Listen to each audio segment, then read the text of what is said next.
Hello everyone, I am Preeti and मैंने SSC CGL 3 बार crack करा है और सिलेक्शन लिया है and currently I am posted as an office superintendent in income tax. SSC CGL 2026 का कैलेंडर आ चुका है और आपके पास बहुत ही कम टाइम है, 5 से 6 महीने बचे हैं बस। आपका प्री एग्जाम शेड्यूल है मई या फिर जून में, तो आप मिड मई को ध्यान में रख के आप अपनी तैयारी शुरू कर सकते हो। तो इस वीडियो में मैं आपको बताने वाली हूँ कैसे आप 5-6 महीनों का बेस्ट यूटिलाइज करके अपने लिए एक गवर्नमेंट जॉब निकाल सकते हो। तो आपके मन में आ रहा होगा कि क्या ये पॉसिबल है कि हम इतने कम टाइम में एसएससी सीजीएल क्रैक कर सकते हैं। तो यस, ये है, but it's only depends on you कि आप मेहनत करने के लिए कितने रेडी हो, आप कितने डेडिकेटेड हो अपने गोल के लिए। अगर आप 5-6 महीनों के लिए आप 8 से 10 घंटे डिसिप्लिन होके पढ़ाई कर सकते हो तो यस, एग्जाम निकल सकता है और वो भी बहुत अच्छे नंबर से, बहुत अच्छी पोस्ट आप ले सकते हो। तो इस वीडियो में मैं जो भी आपके साथ गाइडेंस शेयर करूं उसको आप जरूर फॉलो करो। मैं गारंटी लेती हूँ 100% आपका सिलेक्शन इसी साल हो जाएगा। इसी प्लान को फॉलो करके मैंने फर्स्ट अटेम्प्ट में एसएससी सीजीएल क्रैक करा है। तो मैं आपको जो भी इंपॉर्टेंट टॉपिक्स बताऊं प्लीज उनको नोट डाउन करो और उनको फॉलो करना। अगर आपने कैलेंडर आने के बाद प्रिपरेशन स्टार्ट करी है या फिर आप अपने रिवीजन स्टेज पर हो लेकिन तैयारी अच्छे से नहीं हो पा रही है,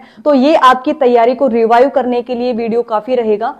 अभी हम सारे पॉइंट्स कवर करेंगे कि आपको किस तरीके से अपना सिलेबस कवर करना है, कितने मंथ्स का टारगेट रखना है, कब से आपको मॉक टेस्ट देना शुरू करना है, कैसे उसका एनालिसिस करना है और कैसे अपने स्कोर को इंक्रीज करना है। इन सब के बारे में 1 बाय 1 हम बात करेंगे। किसी भी एग्जाम को टारगेट करने के लिए सबसे पहले उस एग्जाम से रिलेटेड, उस एग्जाम ओरिएंटेड सिलेबस की आपके पास बुक होनी चाहिए, सोर्सेज होनी चाहिए।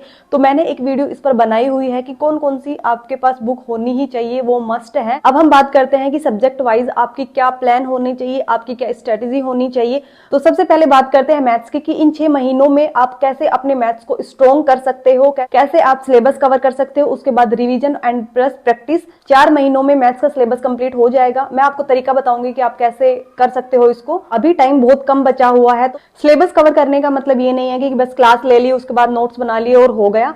हम जो पढ़ रहे हैं उसको रिवीजन करते हुए और साथ में क्वेश्चंस को प्रैक्टिस करते हुए सिलेबस कवर करना है। कुछ बुक्स की भी नीड होगी जो मैंने बताई है और कुछ टीचर्स जो बहुत ही अच्छा पढ़ाते हैं, प्लस उनका यूट्यूब पर भी उनकी वीडियोस मिल जाती है, उनको भी साथ साथ फॉलो करना पड़ेगा। सबसे पहले एक काम करना, अगर आपने अभी रिसेंटली कोई मॉक दिया है या फिर अगर नहीं दिया है तो एक मॉक टेस्ट दो। उसमें आपको ये पता चलेगा कि आप कहां पर स्टैंड कर रहे हो। अगर आपका स्कोर 70 to 80 के बीच में रहता है तो आप अभिनय सर की क्लासेस देख सकते हो जो यूट्यूब में बिल्कुल फ्री अवेलेबल है। तो उससे आपको बहुत कम टाइम में बहुत ज्यादा आउटपुट मिल जाएगा। अगर आपको अभिनय सर का समझ नहीं आ रहा है तो आप गगन प्रताप सर का पेड कोर्स ले सकते हो, किसी और टीचर का भी पेड कोर्स ले सकते हो जिसका भी आपको समझ आए। लेकिन अभी बहुत ज्यादा एक्सपेरिमेंट करने का टाइम नहीं है कि आप इससे भी पढ़ लिए, इससे भी पढ़ लिए। जिससे आपको बेस्ट समझ आ रहा हो आप उसी को फॉलो करो। लेकिन अभी आपके नीड के अकॉर्डिंग आपको कम टाइम में ज्यादा सिलेबस कवर करना है, तो इसके लिए आप अभिनय सर जैसे उनके जो मैराथन टाइप क्लासेस हैं कि 7-8 घंटे में ज्योमेट्रिक खत्म है, 4-5 घंटे में अलजेब्रा हो गई, ट्रिग्नोमेट्री हो गई, ये क्लासेस बहुत ही ज्यादा बेनिफिशियल है। आप इनको देख के आप बहुत कम टाइम बहुत अच्छी अप्रोच से क्वेश्चन सोल्व कर सकते हो, अपना सिलेबस कवर कर सकते हो। आपको स्टार्ट करना है चैप्टर वाइज। जैसे आपने पहले परसेंटेज कर लिया, उसके बाद लॉस एंड प्रॉफिट कर लिया, mixture and allegation, partnership, time and work, CISI, ये सब हो गए। देन आ जाता है आपका एडवांस मैथ जिसमें ज्योमेट्री है, अलजेब्रा है, नंबर सिस्टम है, ट्रिग्नोमेट्री है, ये सब। तो इनकी भी आपको अलग अलग वीडियोस मिल जाएंगी जिसमें सारा सिलेबस कवर हो जाएगा आपका, और वो भी आपको बेस्ट क्वेश्चंस के साथ। देखो, आपको कम से कम 3 घंटे तो मैथ्स के लिए ये देना ही पड़ेगा। आपको ये कैसे कवर करना है कि आपने पहले परसेंटेज चैप्टर कंप्लीट कर लिया, ठीक है, उसके बाद आप उसकी प्रैक्टिस करोगे तो प्लस आपका next chapter loss and profit start हो गया, तो इससे आपका जल्दी जल्दी सिलेबस भी कवर होता रहेगा और आपका रिविजन भी होता रहेगा। फिर उससे नेक्स्ट चैप्टर आ गया मिक्सचर एंड एलिगेशन का। आप वीडियोस देखोगे, उस चैप्टर को कवर करते रहोगे तो आपको percentage plus loss and profit दोनों के मिक्स्ड क्वेश्चन सोल्व करने हैं, और तब तक आप परसेंटेज के इनफ क्वेश्चंस की प्रैक्टिस कर चुके होगे तो आप नेक्स्ट चैप्टर की प्रैक्टिस स्टार्ट कर दोगे। तो इस टाइप से आप मैथ्स का पूरा सिलेबस कवर कर लोगे और वो भी रिवीजन भी साथ साथ होता रहेगा। साथ साथ आपको नोट्स भी बनाने हैं। नोट्स आपके बिल्कुल शॉर्ट एंड क्रिस्प होने चाहिए, जो बस आपको समझ आ रहे हो। संडे के दिन जो भी आपने पूरे वीक पढ़ा है उसका आपको रिवीजन करना है। रिवीजन बहुत ज्यादा इंपॉर्टेंट है। जितना आप रिवीजन करोगे उतना ही आपका स्कोर इंक्रीज होगा, उतना ही आपके सिलेक्शन के चांसेस बढ़ेंगे।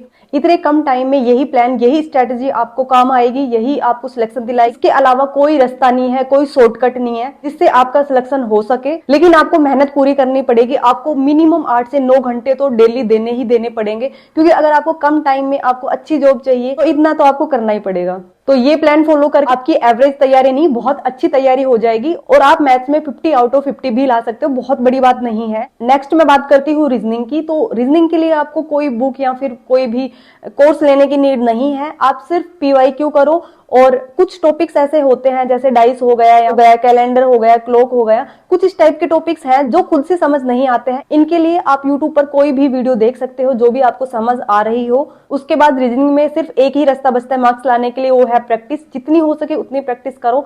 आप डेली का टारगेट सेट करके रखो, डेली आप एटलीस्ट 50 to 60 क्वेश्चंस रीजनिंग के सोल्व करो ही करो। पहले आप PYQ कंप्लीट करो, उसके बाद आप सेक्शनल टेस्ट दे सकते हो। इसके लिए बहुत ज्यादा पढ़ने की भी नीड नहीं है या फिर बहुत ज्यादा टाइम देने की नीड भी नहीं है, लेकिन ये सब्जेक्ट जितना इजी है उतना उसमें सिली मिस्टेक्स होने के भी बहुत ज्यादा चांसेस होते हैं। तो जो भी क्वेश्चंस करो बहुत अच्छे से पढ़ के और फिर ही उसका आंसर टिक करो। बस आपको सिलेबस को ध्यान में रखते हुए आपको चैप्टर वाइज प्रैक्टिस करते रहना है और इसमें आप फुल मार्क्स भी ला सकते हैं। इससे नेक्स्ट आता है इंग्लिश। तो हिंदी मीडियम वाले स्टूडेंट्स के लिए इंग्लिश बहुत ही एक प्रॉब्लम देने वाला सब्जेक्ट होता है, बट मैं आपको बहुत ही ईजी वे में 3 पार्ट में डिवाइड करके इंग्लिश को बताऊंगी, जिससे आप 1 by 1 अच्छे से कवर कर सकते हो। आपके दिमाग में क्वेश्चंस भी रहेंगे कि किस पोर्शन से ज्यादा क्वेश्चंस आते हैं। तो इसके 3 पार्ट्स हैं, वोकैब, उसके बाद आ गया ग्रामर और दूसरा आ गया रीडिंग कॉम्प्रिहेंशन। ठीक है, अगर आप आज से भी तैयारी स्टार्ट कर रहे हो तो आपको एक एडवाइस है कि आप ब्लैक बुक ले लो और डेली 1 घंटा आप वोकैब को रटो, क्योंकि वोकैब के लिए कोई शॉर्ट ट्रिक नहीं है, कोई ट्रिक्स नहीं है कि ये कर लो वो कर लो, याद हो जाएगी। आपको पहले उसको रीड करना है, उसके बाद आपको डेली उसको रिवीजन देना है, दैट्स इट। वोकैब में इंक्लूड है antonyms and synonyms, idioms and phrases, one word substitution. Black book में 200 मोस्ट रिपीटेड वोकैब दी हुई है, सबसे पहले आप उनको करो। उसके बाद जब वो याद हो जाए, अच्छे से उनका रिवीजन हो जाए, उसके बाद जो दूसरे पेजेस पे दी हुई है उसको याद करो, क्योंकि जो 200 है वो तो आपको याद होनी ही चाहिए, क्योंकि एसएससी उनको बहुत बार रिपीटेड टाइम्स वही वोकैब आती रहती है। तो फर्स्ट वो करना है, उसके बाद आपको नेक्स्ट करनी है। रीडिंग कॉम्प्रिहेंशन काफी अच्छे लेवल का आ रहा है, तो जो भी पहले के PYQ है, पैसेज है, क्लोज टेस्ट है, आप उनसे प्रैक्टिस करो। इसका कोई शॉर्ट ट्रिक नहीं है, अभी ना ही टाइम है कि आप अपनी रीडिंग हैबिट डेवलप करो उसके बाद इनको आप सोल्व करो। तो अभी आप अच्छे नंबर गेन करने के लिए सिर्फ इतना कर सकते हो कि PYQ करो और अच्छे से प्रैक्टिस करो। 2-3 पैसेज आप डेली प्रैक्टिस करोगे तो जरूर इंप्रूव हो जाएगी। एंड इंग्लिश का थर्ड पार्ट है ग्रामर पोर्शन। तो जो नीतू मैम की वॉल्यूम 1 बुक है उसमें fill in the blanks, error हो गए, सेंटेंस इंप्रूवमेंट, उस इनडायरेक्ट, एक्टिव, पैसिव आपके सारे कवर हो जाएंगे। सिंपल लैंग्वेज भी दिया हुआ है और विद एग्जांपल समझाया हुआ है, तो उससे इजी कुछ भी नहीं है। इंग्लिश को आपको बहुत ही अच्छे से करने की नीड है कि मेंस में भी इंग्लिश आएगी और हाई वेटेज सब्जेक्ट है इंग्लिश, सबसे ज्यादा मार्क्स का इंग्लिश ही आने वाला है। तो इस चीज को ध्यान में रखते हुए इसकी तैयारी करो। और नेक्स्ट में बात करती हूँ जीएस की, और मेरा फेवरेट सब्जेक्ट अभी के टाइम पे, ट्रस्ट मी, जब मैं सीजीएल की तैयारी कर रही थी तो मेरे मैथ्स में बहुत अच्छे मार्क्स आते थे, मुश्किल से 1-2 नंबर कटता था। इंग्लिश मेरी अच्छी थी, उसके बाद रीजनिंग तो सबकी हो ही जाती है। तो सबसे कम जो मेरे मार्क्स आते थे वो जीएस में आते थे और अच्छे खासे कम आते थे, मतलब 20 नंबर, 22 नंबर, 25 नंबर, 25 तो मेरे हाईएस्ट थे।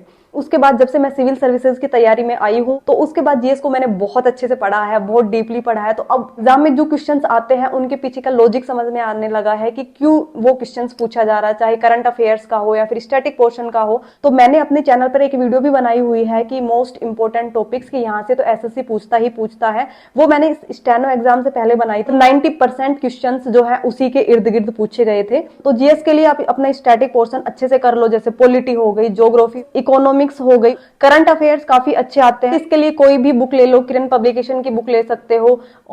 और सिलेबस कवर करने के लिए जो आरबी शुभम सर है उनकी आप मैराथन क्लासेज हैं, जैसे कंप्लीट हिस्ट्री की कोई वीडियो देख लो, ज्योग्राफी की देख लो, तो इससे आपका सिलेबस भी कवर हो जाएगा और आपको उसकी थ्योरी भी समझ आएगी। तो इस वीडियो में इतना ही, मैंने सारे सब्जेक्ट कवर करे हैं कि आपको कैसे कैसे तैयारी करना है और रिवीजन को आपको सबसे ऊपर रखना है, क्योंकि रिवीजन ही की है आपके सक्सेस के लिए, आपका सिलेक्शन के लिए। आई होप आपको चीजें समझ आई होगी। अगर आप चैनल पर नए हैं तो इस चैनल को सब्सक्राइब कर लो, और अगर आपके एसएससी की तैयारी से रिलेटेड कोई भी डाउट हो तो आप कमेंट बॉक्स में पूछ सकते हो। अभी जरूरत है सीरियसनेस की, डेडिकेशन की, कि आप कितने अच्छे से फोकस्ड होकर आप अपनी तैयारी करते हो। 5-6 महीनों के लिए सारे डिस्ट्रक्शंस हटा दो, सारे सोशल मीडिया अकाउंट हटा दो और तैयारी में लग जाओ। ट्रस्ट मी, सिलेक्शन के बाद आपकी लाइफ चेंज हो जाएगी, आपकी फैमिली की लाइफ चेंज हो जाएगी। आपको लाइफ में लगेगा कि जहां पे आप डिजर्व करते हो रहना, वहां पे आप पहुंच गए हो, और जब आपकी फैमिली आप पे प्राउड करेगी, बहुत अच्छा फील होता है। इस वीडियो के लिए इतना ही। Okay, bye bye, take care.